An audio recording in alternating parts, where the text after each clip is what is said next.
Yes, guys, welcome back to another episode of the Bootcast podcast. I'm your host, Justin. I'm here with my fellow co-host, Colby. Colby, man, how you doing today? I'm doing good, man. I'm doing good. We finally met in real life Dude, last we week. did. It We was jumped the gun. I thought we were going to talk about that later, but we did. We met in real life. It's okay.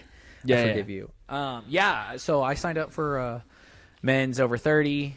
You already play in the league, I'm pretty sure. Yeah, I played. And I'm we OG. passed. And I thought it was hilarious Barely. because I play on dad bods and I have a dad bod. And then your team, you're fucking swole as hell and you were all walking. I was like, yeah. Dude, give me too much credit. No, I love playing on my team, man. We're over 30s, but that team is probably mostly 50s and then me. So it's kind of fun. They're like, "Hey man, we need more young guys like you." I'm like, "Sure, bro." Yeah. No, it is nice sometimes. We played our first game together and we lost. I think it was 11-1. We got stomped. We had no subs. Yeah, welcome. Dude, that's what I hate about indoor. And then same thing on my outdoor game. We played this team that we were probably pretty par with, but we had no subs. And we ended up getting stomped again. Yeah. So it's just it was a rough week. Yeah. You'll get there though, man. You get some more games under your belt, and then all of a sudden the wins will start coming. Once I can start running again. Oh, that's something we need to talk about. Okay, so for updates, I wore the Predator 30, the tongue model, the orange ones, at my game on Friday, and I only wore them I wore them the first half, and I told one of my buddies, I was like, man, I feel like I have blood blisters, my feet hurt, and he's like, really? And I'm like, yeah, I thought these were broken in, but I was like, I'm just gonna change, just to be careful. I'm kind of limping. So I'm like, okay. So I put on the Copa Icons, and dude, that's the first game I've worn those Copa Icons. Ooh, they felt so good. Yeah. If you want, if comfort's your thing, Copa Icon all day. I will gladly push those to anyone. But I got home, I took off my socks, and my skin just went right with it. And I have if you can get it through the edit, we need to post that picture. Oh, guys, please don't. Whole big toe is just it looked like what would you say? It looked almost like somebody ashed out a cigar on my toe. I couldn't look at it. I couldn't look at feet. You posted it to the group, and I swiped by, dude. I can't. You won't catch me on OnlyFans, bro. I don't like feet, bro. I can't look at anybody's feet but my own. It hurts so bad, and luckily I've blister band-aided them and taped them up with some KT tape and stuff, and that's holding. But I've got 3 more games this week, so it's gonna be. We'll see how my feet do, and we'll see what ends up happening. Yeah. See if they'll survive. I also switched grip socks that night. I wore the Falca 4 grip socks, and it might have been that they were too thin. Might have also played a part. Yeah, because I normally like pretty thick padded socks and True Socks and True Socks. Adidas makes these alpha skin ones that are super thick and plush, and I love them. But yeah, Predator FTs, they totally destroyed my feet. Yeah, well, but they look so good. I got so many compliments. You gotta try them again. I will try them. See if it was the socks. It might have been the socks. Yeah. But speaking of Predator 30, bro, so we got to talk about this because the Roteros, those have officially dropped. And then the Y3 was shown off today. Which one are you a fan of, and why? Oh man, I guess the Y3s, just because I like the aesthetics better. I know that they implemented the fusion skin leather on the Roteiros, which it actually does make me more interested in them. I was watching the reviews on them through J Mike. So that actually gives you a little bit more room, possibly, in the toe. It takes a little bit more time to break in, it seems like. But I'm just not a fan of that colorway, man. The Y3, it's got a white. It's not pure white, but it's kind of like it's like a cream. Like a cream type, and I like that.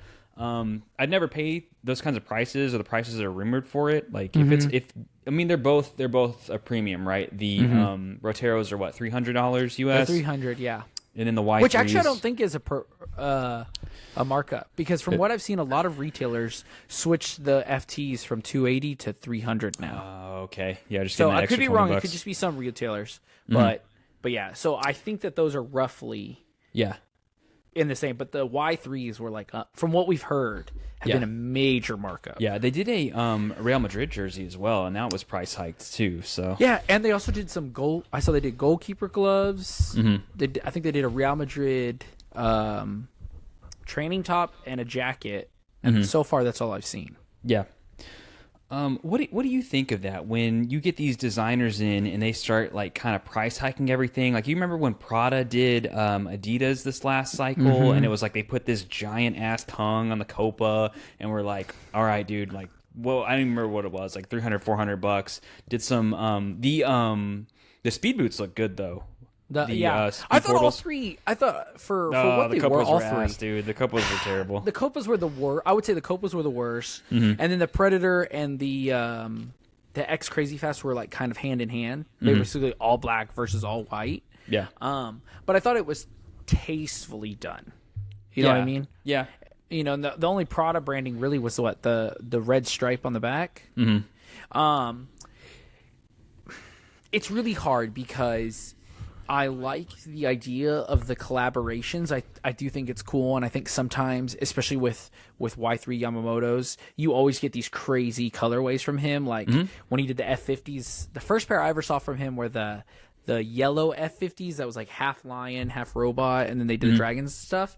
So I think it's super cool because nobody else would normally do that. But the risk you run of doing that is you have Adidas, who's like an everyday brand, versus Prada or Y3, which is like super high in fashion. So those price jumps, they have to meet somewhere in the middle. And the Pradas were almost $600. Yeah, and that then the was Y3s outrageous. Are rumored to be $400. So it's like, I don't like obviously that Adidas is charging more, but in all seriousness, most of those boots are not. Nobody's going to wear them. Right. They're kind of more of a collector piece. They're more of a high designer, like, let me show off hype beast type thing. Obviously, they can be worn, but it's like the same thing. Like, remember when, who was it? Balenciaga did those boots. they were like absolute ass, and they were like Walmart quality boots, but they were top dollar and they were from Balenciaga. So you just kind of show them off. So I think it's cool. I think the collabs are cool. I always like when brands collab like that, but the price thing, I mean, it's just. The thing with the Predator is that we know it's going to sell out just because this Predator is so hype. Right, yeah. And those are like, yeah, the Y3s will sell. I know there was some issues with the Roteiro with people actually getting them in their hands. I know that you were able to score a pair, right? I was. Thanks to our friend Ricky. Ricky sent me a link, and I was able to cop a pair. Him and Footloose. But I do have the Roteiros, and they should be here on the 1st, April 1st. Yeah, so talking really quickly about the Roteiros, I do like the fact that they did change it up for this model and they did make it fusion skin. That's awesome. I like it when they. I mean, it just makes it different than just a colorway from what was it, the Euro 2004. So that's awesome. That's really cool. It seems like this is going to be one of the maybe the only pair we get that has a like quote unquote like leather. Because I mean, fusion skin is technically leather. It's what is it woven in like just to kind of create more. Yeah, so it's from what I've understood, from what J Mike has explained to me and other people have said, is it's knit leather and then it's like pressed together and there's like a layer on top of the leather that like seals everything together. So almost like an Oreo. So see, I always thought fusion skin was a synthetic. Same. I thought it was like if you're saying like Copa Pure 2, I always thought it was toe is leather and then fusion skin is like a synthetic type leather, almost like a Fly Touch that's exactly Plus. what I thought. Okay. I'm not crazy then. Okay, that's what I thought. Yeah. And until I think it was James and then Ollie ended up asking Sam Handy, who's a designer for Adidas. That's what I would have always thought. Yeah. So I think it's cool that they did do something different and threw it back to, like you said, the pulses. But I mean, it's weird because it's a boot that's inspired by another boot, but it kind of doesn't really look like the boot that it's inspired by. No, it doesn't look like it. It's. I mean, I do enjoy that this model in particular, even adding the fusion skin, is a lot sleeker looking, but it just doesn't. It's just more modernized. I mean, at the end of the day, like it's going to look slimmer, sleeker, more modern, and it's hard to get that classic look without getting something just like a remake, like of the pulses that you have. Yeah, no, and I thought it was cool that like this is the first colorway we've seen that it's like something different. You know, they have the color blocking and everything. But I think the crazy thing, and I'm going to ask you this too, because you're not really interested in them. A lot of people I noticed weren't interested in them. They heard it was leather, and then all of a sudden the hype started building for them, and they're like, oh, I want them now. Is that how you were?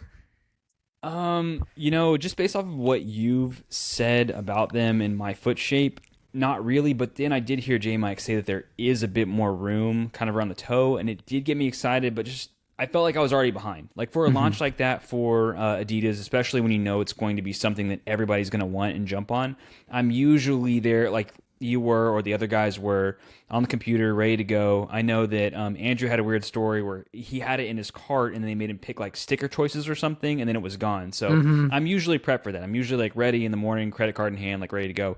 So I already felt like I was behind. So like once the hype started, I was like, dude, I'm way too behind mentally. Even though I know now that it's Fusion skin, like I just wasn't in the space to get them. But if they do it again, yeah, sure. But I want to know ahead of time, and that's something that sucks. Also, is like I didn't even know that that's what it was going to be until the Unisport video. Yeah, I don't think anybody did, because like we even have friends who held them in hand because they were accidentally released at a New York Adidas store. And they said that they didn't know. Like, they were like, oh, I couldn't tell a difference. So I find that really interesting. And now that I know, like, I've been looking at the Unisport video, and Cornerman UK has some, and a couple of guys have posted photos, and there's no, like, Hybrid Touch 2.0 branding, and there's none of that. So I'm like, oh, that should have been, like, a tall tale sign. You could have really sold it. Do you think that they will release another style of the Fusion skin, or what do you think's going to... do you think this will be the only one? I'm gonna say I think this one might be the only one, but I mean, who knows? Now that Adidas has such like a positive feedback from it, they could throw out another one. Yeah, but I mean, again, it's like we talked about. It's super. How they're doing these boots is really weird, and it's very chaotic because they have the Roteiros obviously for the Euros, but they've come out early. They have the Y3s, which got delayed. And then we know that the electricity pack is coming. Right. Here's another thing I'm going to throw on your Predator plate is the Trent Alexander-Arnold boots were originally not supposed to be released, and then they got rumored for March 1st. And then March 1st came and went. Guess we're not getting them. Now they're saying they're going to come again on April 6th. The white with the red tongue. You know which one? The ones he debuted in. And the stripes. Yeah, and it's just like, okay, are those going to come? Are they going to get thrown in here just randomly amongst everything else? People are actually going to want those. Those are going to get poached and then resold. It's just like you said. It seems chaotic. It seems very strange. It just seems like there isn't time to breathe on any particular colorway, and that I think is just it's driving everybody a little bit mad. Yo, yeah, yeah, and I think people are pissed about these releases. If that Trent boot comes out, like obviously I know a lot of people want it, and I do think it would be super hype. I think that one for sure will sell out. I love that colorway. I mean, they all have sold out, let's be honest. But that one's for sure. But the thing that would piss me off about that boot is the company that worked with Adidas to make that pair for Trent, they put out a statement and said, hey guys, these are like one of one. Like, we signed a contract, like we cannot make them. So if they turn around and then make those boots, that would be super fucking scummy. Yeah, that would be scummy. That would be a scumbag, because a lot of other people like yourself, myself, like we may have spent money on another pair, and it's like, oh, I wanted those, and you told me they weren't going to come out. Yeah, you told me exactly. And so that's when I don't like that kind of stuff. Yeah, I'm not a fan of it. I know I've been holding out on the Preds until now, and it's mostly a foot shape thing. But if those Trent boots come out, like, I might get them. It's going to be, I mean, we can talk about boots that we want later on in the podcast, but yeah, those would definitely be on my radar as ones I would have to get. Yeah, they are a clean pair. Like, as much as he's a Scouse and I don't love Liverpool, those are just... Dude, that was a huge... It was Bellingham and him, dude. When he showed up with those in that match and he dropped Under Armour, everybody was like, oh, and then he scored that goal, and it was just like, the Pred hype was at all-time highs. It was amazing. Oh, yeah. Well, I'm also curious to see what you think. Okay, so Jude especially has kind of become this poster boy for the Preds, more or less. He's kind of the face. Him... Yeah. What, Trent? Who else have been bigger names? Anthony Gordon's wearing the green ones. He's kind of the only person I've seen wearing the green ones. He was wearing some laceless whiteouts for that England game, I think. Overall, we'll just say Trent and Jude. Okay. Yeah. So I think it's interesting that from what I've really noticed that Pedri's the other one. Pedri and Jude are the only two I've seen in the Roteiros. And then Trent, I haven't seen him in another colorway since. But when the electricity colorway has been shown off now at training and spy shots, as well as the Yamamoto, Jude is not the one wearing them. It's been Nacho Fernandez. So it's really weird to me that Adidas is kind of using Jude as the poster boy, but they're not making him constantly change. Because from what I can tell, Jude does not like to change his boots. Right, and this is, again, where they get a little bit chaotic. And I think you and I have talked about Paul Pogba before on the podcast. I mean, not necessarily in a great light, but that kind of was him, too, where they would release, like, boots for him. He'd be injured. He'd skip an entire colorway, just like Neymar is now with whatever boots he has. He's not back on the pitch. Yeah. And so it's like they're coming out with these cycles so quickly that even the players are like, whoa, dude, I need to get comfortable with the pair that I'm in, and then, just give me a breather. I can't wear, 3 new boots for 3 new matches. Like, my feet need to get comfortable. It's getting, like I said, it's getting out of hand. I will say that I did watch the England match versus Brazil, and I was watching Jude and the Roteiros, and this could just be me, but at one point it did look like they were bugging him a little bit. I don't know if you caught that, but if you were actually watching the match, but I was watching Jude and watching the boots. But yeah, no, I was watching it. Yeah, it definitely looked. I think it was other things as well. I think he's overworked right now, but yeah, he definitely seemed semi uncomfortable. And I don't know if it's still. I don't know what Jude does with his boots. I knew Cristiano Ronaldo, he liked to wear his boots long past, and he liked to keep the same exact pair. But then you had people like John Terry, who had a pair for warm-up, a fresh pair for the first half, and a fresh pair for the second half. I have no idea how he did that. Dude, his feet are made of iron. Yeah. Especially those older Tiempos. But I know that like I said, it seems like Jude likes to kind of wear the same pair over and over. Maybe he had a fresh pair for that. I don't know. But I mean, what a better stage than the freaking England game to be the only guy wearing those. Yeah, that was awesome. And it looks so good with that kit. Okay, well, since we're on the topic of national teams. Right. You've seen the news. I've seen the news. I want to talk about this. So supposedly, Nike has kind of come out of nowhere and supposedly poached and taken Germany away from Adidas. The German national team. Huge news. Adidas News. Supposedly is no longer sponsoring Germany, and Nike will be, I think, after the Euros. Yes, actually, I think I watched a video on it this morning. It should take effect 2027 to 2034, and it was like rumored to be a €100 million deal. Germany's been with Adidas for 70 years. It's a German company. 70 years. The company is literally out of Germany. It's literally like you just associate those two things, like peanut butter jelly, dude. This is like wild. This year has been just wild. And it's kind of funny to me because, like, if you've been in the soccer, if you're in the football boot world, you know that Nike have been dropping big players left and right. Everybody's going to Puma, everybody's going to Adidas. And then all of a sudden they pull out all the money out of their war chest and they say, like, nope, no more Germany. You are ours now. Like, we will sponsor your brand. I think it definitely undercuts Adidas. Like, if there's a way to, like, absolutely punch Adidas in the nose, like, Nike have done it here. Well, again, like you said, you want to be a fly inside the wall of what's going on at Nike because they're getting rid of some big name players and some big name countries and clubs, which we're about to get onto in a minute in the clubs. But then they're taking on like they're taking Germany. So it's like, I want to know what their strategy is right now, because obviously they will never lose USA. They will probably never lose England. They're getting rid of Portugal, and Portugal is supposedly being sponsored by Puma. They wouldn't get rid of Brazil either. No way. No, they won't. They'll never get rid of Brazil. So it's really interesting to me. Like, I guess, is it because Ronaldo is on his way to retiring that they don't feel the need to sponsor Portugal? It's real interesting. But again, like, you got to have some balls and some serious cash to go to Germany and be like, yeah, we're going to take you. Well, the fact that the German national team said yes, that's the crazy part to me. You'd think they would have so much pride in Adidas as a German company to say, like, we don't care what your offer is. We don't care what you're putting on the table. We're going to say no. So I'm not sure, what's going on with that. I mean, there were a few rumored things that, maybe, I don't want to speculate too much, but that maybe some people got paid in the background of this deal. We don't know. But yeah, this is definitely a move for the ages. Like I can't even compare like what this would be like. It would. The only time I've ever really read like a company really like kind of at the last minute strike of the hour stealing a deal is when Adidas did that to Nike with Messi. Oh yeah. Messi used to be a Nike. He was wearing total 90s, like, right? Yeah, and I think he ended up started wearing maybe Tiempos too. Yeah, yeah, and they were like in the process of signing it, and I think they went to court over this. Like I think that's how big of a deal it was.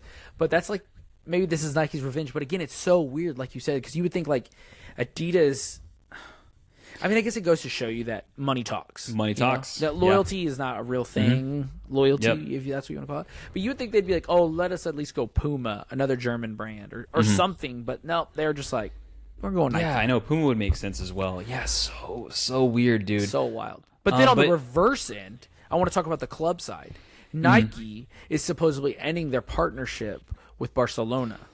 Right. Well, I think it's Barca saying we were done wrong by Nike. I'm not exactly sure what the rift is there. I'm not sure if it's for publicity or what, or if they just need more cash and they got a better offer. Laporta is kind of, we never really know what's going on with Barcelona.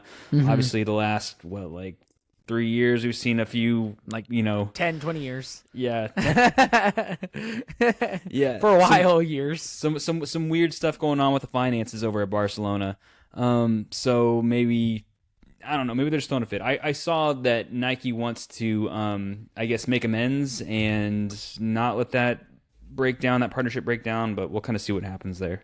Yeah, and somebody was talking the other day, I don't remember where I heard it, but they were talking about why, I think it was Adidas was the sponsor of, I think it might have been Liverpool. I think it was you, and that was, were you saying that like Adidas was a sponsor and they dropped y'all because they're like, yes. you're not a big club. We're not a big club anymore. You're not making us any money. I wonder if that's where Nike's is starting to feel with Barcelona, because Barcelona is in terrible shape financially, on the pitch, behind the scenes. Like everything that can go wrong at Barcelona pretty much is going wrong right now. Yeah. And so I wonder if this is Nike's way of being like, hey, no offense, but you don't have Messi, so you're not doing a ton of jersey sales. Like who's getting their jersey sold at Barcelona? Oh gosh. Exactly. I don't know. Exactly. That's exactly. Lewandowski. No, I don't know. Yeah, maybe him, but it's just like there's nobody like really pulling people in. And so again, like we're talking about with these national teams, I wonder if sometimes these companies are like, listen, like obviously it's nothing personal, it's just business. But like I said with Portugal, like besides really Ronaldo, nobody's selling a ton of Portugal jerseys. Like I can't see too many people buying João Felix or Bruno Fernandes jerseys. Like right. João Cancelo. Like I just can't see them pushing that kind of product. Yeah, that's a great point, actually. I mean, how many Messi 10 jerseys did they sell at Barca in the last freaking 10, 12 years? Oh, it's got to be, like, just outrageous. And even when you had, like, Xavi and David Villa and all those guys, Iniesta. Oh, like, yeah. That's just... Thierry Henry. That's what I'm saying. Like, you had so many massive, massive names, and a lot of them have come from La Masia. But... I just think that it gets to the point where it's like imagine like if you were Nike, right, and I'm Barcelona, and I'm giving you like we have this deal, but every year I'm bringing you in hundreds of millions of dollars, and then it's like instead of $200 million every year, and now I'm starting to bring you in like 150. Like 50 mil, it doesn't sound like a lot, but it is. And then it's like the next year I'm bringing 125 and then 100. So it's like these incremental drops. But then when you look at the whole scale, you're like, Jesus Christ, like what happened? Yeah, it is kind of nuts. I do remember when that happened with Liverpool, man. We talked about this on the last podcast, but that was a rough period. And at the end of the day, clubs need to do what's best for the club, and we had to do what was best for us. We had to suck it up. We had to say, yeah, we're not a big club anymore. We'll go with New Balance, the subset of New Balance, and we had to wear those crappy Warrior jerseys for like, I want to say 4 years after that, maybe 3-4 years. Then we switched to the NB. Then we finally kind of worked our way back up to Nike, which I actually like the NB jerseys a little bit better. It's a podcast for another time. But yeah, so this might be the time period where Barca kind of needs to suck it up and say like, okay, like what's on the table for us? Can we get this club put in the right direction? Yeah, and like I said, it's just gonna be super interesting to see where if like Adidas picks them up, because like one thing that I always thought was super cool, especially with big clubs, is like, for example, you have when why can I not think of the name right now? El Clasico was like at its peak, right? Peak Ronaldo, peak Messi. You have Adidas sponsoring Real Madrid, Nike sponsoring Barcelona. And then you have Ronaldo being sponsored by Nike, Messi being sponsored by Adidas. So it was always really cool to watch like these two massive brands and at these two bigger clubs and massive clubs, like always kind of going back and forth, back and forth, back and forth. And I mean, with everything that's happened in Barcelona, it's just kind of like they're falling by the wayside, and it's kind of sad to watch.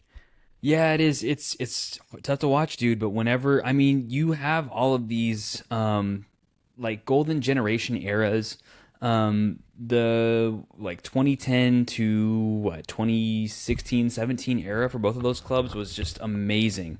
And it's so difficult. I mean, obviously we had generations before that. Life existed before Messi, Ronaldo. But yeah, it's so tough to replicate that. When your highs are so high, there's only one way to go, and that's down. And so both of these, or not both of these, it's just Barcelona because Real Madrid's doing fine. But yeah, it's tough to watch, and we'll see if they can turn it around. Yeah, man. Yeah, I mean that was perfectly summed up. I really don't have anything to add to that. That was you're well fine, done. brother. You're fine. Okay, so we're mixing it up today. Mid episode. This is episode 15. Yes, it is. I know you've been dying and like clawing at this number, dude. So it's this guy's on my wall. I have like posters of my guys over here. Dude, you have posters of guys on your wall. That's yeah, weird. of course, Liverpool guys. I have four right here. There you go. Daniel Sturridge, dude. It's funny because like everybody knows Daniel Sturridge probably more from him being Mr. Glass, as opposed to him actually playing and doing well. And I do think that if he was fit for most of his career, he would have been phenomenal. But the guy he couldn't stay fit for more than like 2 months at a time. Mm-hmm. And we actually weren't supposed to get Daniel Sturridge originally. So he was a Chelsea player, and I think in the summer of 2012, summer transfer window 2012, we were looking at Clint Dempsey really hard. And we ended up passing on him. I believe he went to Tottenham. We got this Italian guy called Fabio Barini. I don't know if you remember him. Wasn't that great, so that season wasn't great. And then 2013 January, we get Daniel Sturridge from Chelsea. I'm super excited. The way he links up with Suarez in like the first couple games, phenomenal. He goes on a run with Suarez in 13-14. Mm-hmm. It's amazing. Him and Sterling, right? Sterling and Suarez, yeah, Sterling. It was so awesome to see. And ever since then,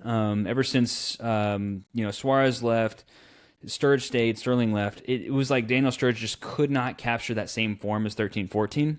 Mm-hmm. But I'm always going to remember that, man. I'm always going to remember him being like a crucial moment. We're talking about Liverpool coming back to being a big club. It was a partially like Suarez, Sturridge coming, going into Brendan Rodgers. And then from there, like once we got Klopp, that's when everything kind of clicked and went forward. And he stayed on that team, and he did win a Champions League with us. Wasn't directly involved, but like he's always gonna be one of my absolute favorite players. He was still part of the team when y'all won Champions League. Mm-hmm. Yep. Jeez. Yep. All the way to 2019. Yep. God, I thought he was gone long before that. No. I think his contract, because he performed so well in that 13-14 season. I believe that bottom a 5-year contract from 14 to 19. So he ended up like the Champions League was like the last thing he did. Yeah.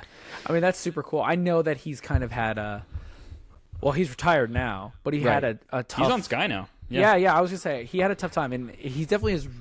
He had those gambling problems and all that kind of stuff.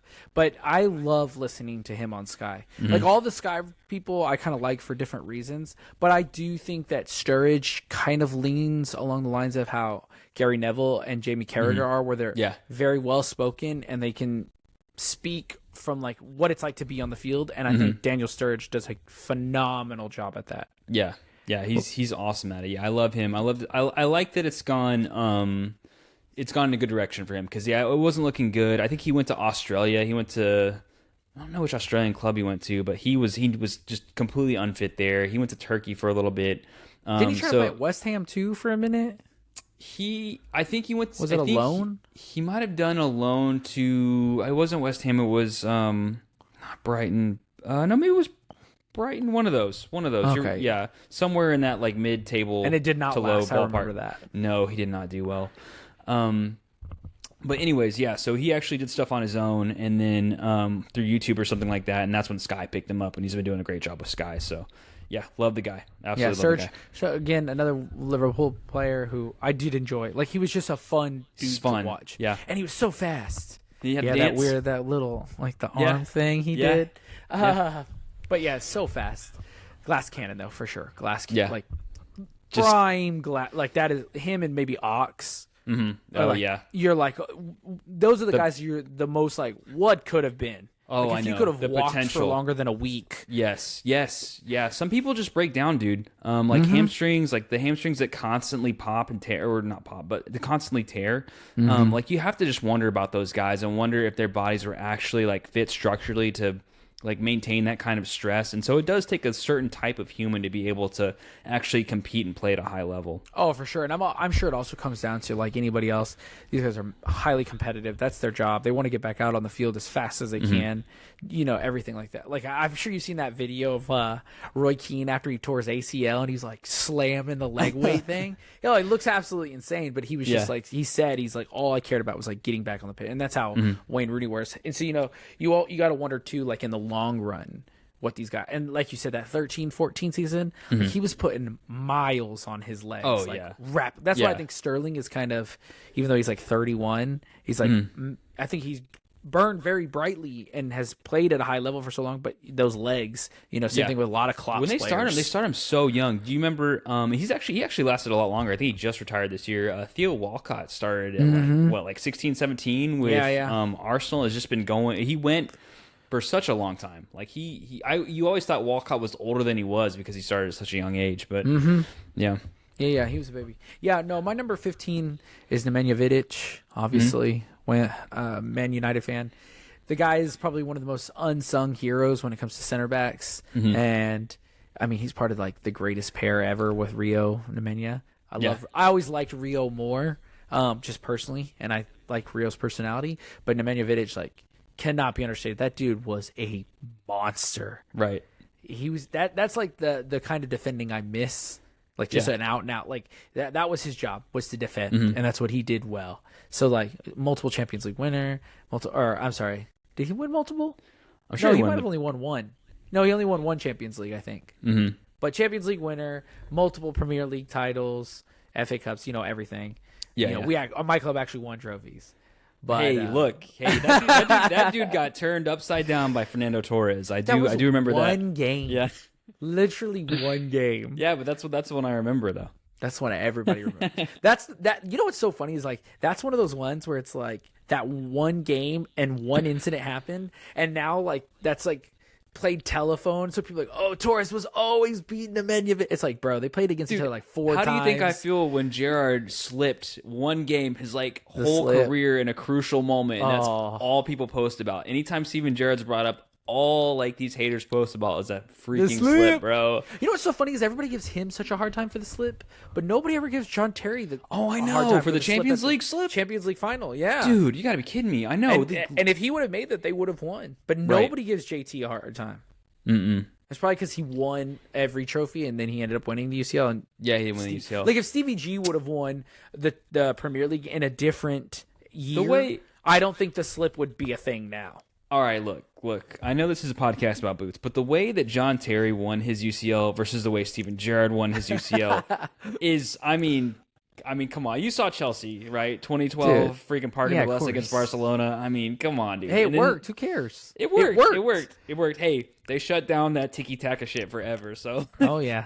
Yeah, okay. And then that long punt to Torres. But it's just like, JT's also shameless. What game was it where was it the the last year he was playing with Chelsea, where like he wasn't even like part of the squad, but he like went and changed into a full uniform and like came out to hold the trophy. I'm like didn't he? I don't remember. I think it was the last Premier League they won. Didn't he come like out on like the 26th minute or something like that for one of the last games? Yeah, I think he was did, 26. like, a guard of honor on the 26th minute. Yeah, he's something shameless like that. and a possible racist, but possible. Allegedly, he was a great player, but not. But yeah, that's what I'm saying. The reason Stevie G gets so much flack for the slip is just because he never won the Prem. At least JT won the UCL later. Yeah, so that's why he gets a pass for sure. Yeah, for sure. So man. yeah, those two great number 15s. Is there anything else you want to talk about before we get out of here? Real quick. I actually got a pair of these. Oh yeah, I need to get updates on the boots. Yeah. So this is my most recent purchase. Fly Touch Pro over Fly Touch Plus. I don't know what the exact difference is. It still feels like leather, synthetic. They're very, very comfortable shoes. I'll wear them this week. Mm-hmm. So we'll see after my NBs had a little defect. What size did you go with on those turfs? 10s. You got to go on these. I want a half size up. I've heard people say that about turfs. Go half up. Yeah, with the Tiempos outdoor Tiempo 10s, I have gotten true to size. For some reason, the turfs got to go half size up. Yeah, okay. I don't know why that is in turfs. I really don't. Adidas turfs, they seem to actually fit either true to size or half size small. New Balance, I'm going half size up on those. So, but yeah, TBD on these and what I think of them. I'm very excited to play them. Super light, dude. The turf shoes, I don't know, in the last maybe like 4 or 5 years have gotten incredibly light. I don't know if it's the rubber they use, if it's the material on the top, but yeah, I remember when turf shoes used to be freaking bricks walking around in.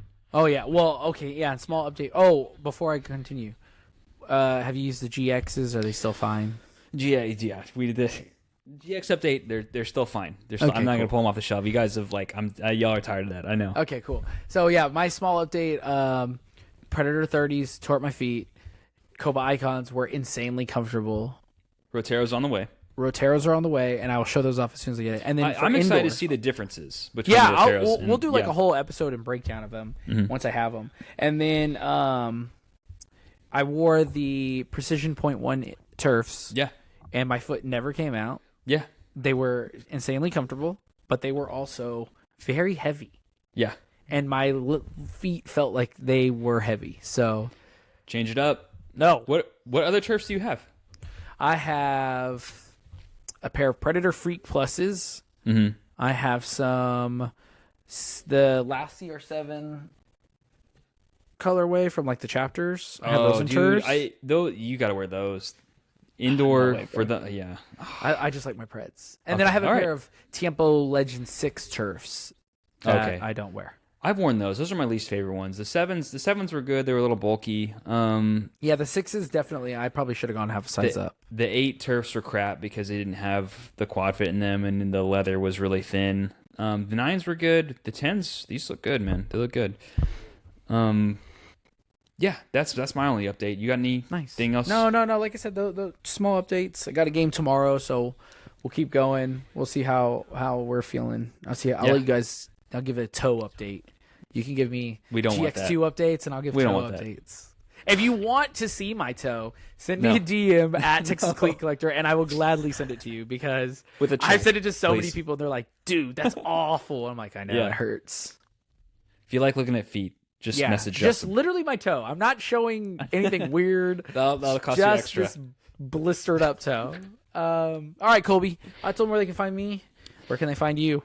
You guys can find me at Kicking with Colbs, where I will do a video pretty soon here.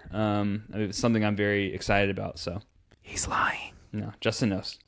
All right, cool, man. Well, with that, I think we're gonna say goodnight. All right, brother. So you guys have a good one.